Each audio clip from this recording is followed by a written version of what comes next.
Welcome back to another edition of Real Answers with Chris Anderson. Airs Wednesdays during the Noon Report. We tackle the tough topics facing today's families with licensed mental health counselor Chris Anderson. And Chris, right now we're seeing a tremendous amount of social unrest and turbulence in society today, and that ties into what we want to touch on. I want to have a discussion here on identity today, because that's something we're seeing so clearly in so many different ways in our society. And identity, we've got this new term called identity politics and all of this. But, I want to cut right to the chase with this topic of identity, because as our discussion will address, identity really needs to be based on truth, God's truth. And ultimately, He is the one who gives us an identity, and without embracing our God-given identity, we really feel compelled to define it on our own, and also to try to fill that identity with things that really can't do the job. So when we use the term identity, let's unpack that just for a bit. What is identity? If we're not willing to allow God His rightful place in our lives and accept His word, we're not allowing the foundation of our lives to be built before we seek to address the trim work of a house, if we're building a house, for example. God gives us attributes. He gives us internal desires to help to round out our identity, such as things that let's say we enjoy, gifts that we can use for our careers and for His work, and even if we're not in full-time ministry.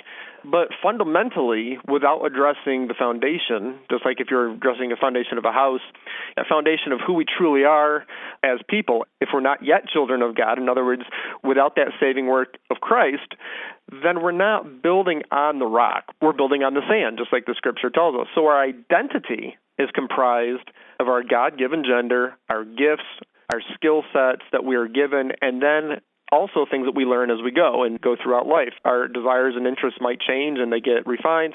Our nationality, our culture is a component of our identity, as well as our family connections. Now, Brandon, that last one, family connections, that family identity, I'm really going to address that here shortly. That one's huge, but I'm going to come back to that here in just a few minutes. We'll leave it on a cliffhanger for now, but I did want to ask, how does this link back to what we're seeing in our nation? When we seek to fill our entire identity with our own ideas, interests, feelings, and emotions, we're going to be living in a perpetual state of disillusionment, disappointment, and emptiness.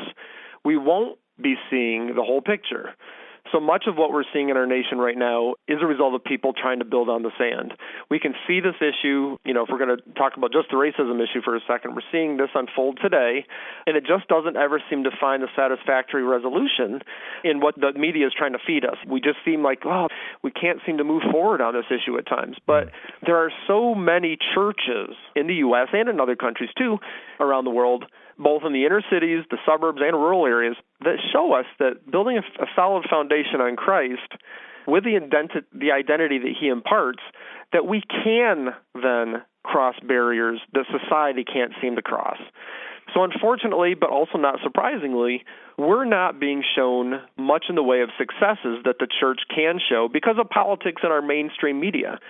So by and large, most of the mainstream media does very little to show the successes that churches have. Churches that are functioning well by maintaining God's truth have been able to overcome the race barrier. But with that said, I'm not going to let the church off the line completely here, that's for sure.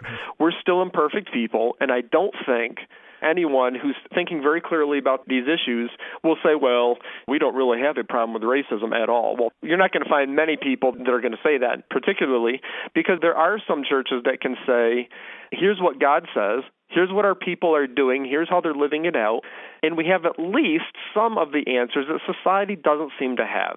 And again, I'm not saying all churches, because I don't want to let the churches off the hook completely, because there are definitely some significant shortfalls in our nation's history, and the church was part of that, not dealt with the issue of racism and identity in a way that truly aligns with God's truth. Okay, so a moment ago, you said that there is one huge component of identity that you want to address. I'm going to say that right now it's by far the most important as well. I said moments ago that if you're in the family of God, you have been imparted that identity of child of God, and this comes at the moment of salvation. But even more important than that is Christ's identity. This is where the power of His sacrifice is found. In other words, the death on the cross. His identity is the power of the gospel. His identity, who He is, determine the outcome for all eternity. And without believing who Christ claimed he would be, as C.S. Lewis likes to point out in his writings, then he didn't leave that part open for debate. You either believe who he said he was or you don't. You can't make up your own claims about him. You can't just say, okay, he's just a good teacher. Either God himself, in bodily form, through Christ, died on that cross for me, or it was just a man that died claiming he was doing something for other people. So this is the crux of it right here. Many good people throughout history have died for others. But again, none of them can claim the identity that Christ could, that he was God, that he, God, was the rule maker. He was able, due to his very nature, his very identity, to say, it is finished. The power of the gospel and the death, the burial and resurrection is found in the identity of Christ. And therein lies the importance of identity. Once again, you've been listening to another edition of Real Answers with Chris Anderson. It airs Wednesdays during the Noon Report. We tackle the tough topics facing today's families with Christian counselor Chris Anderson.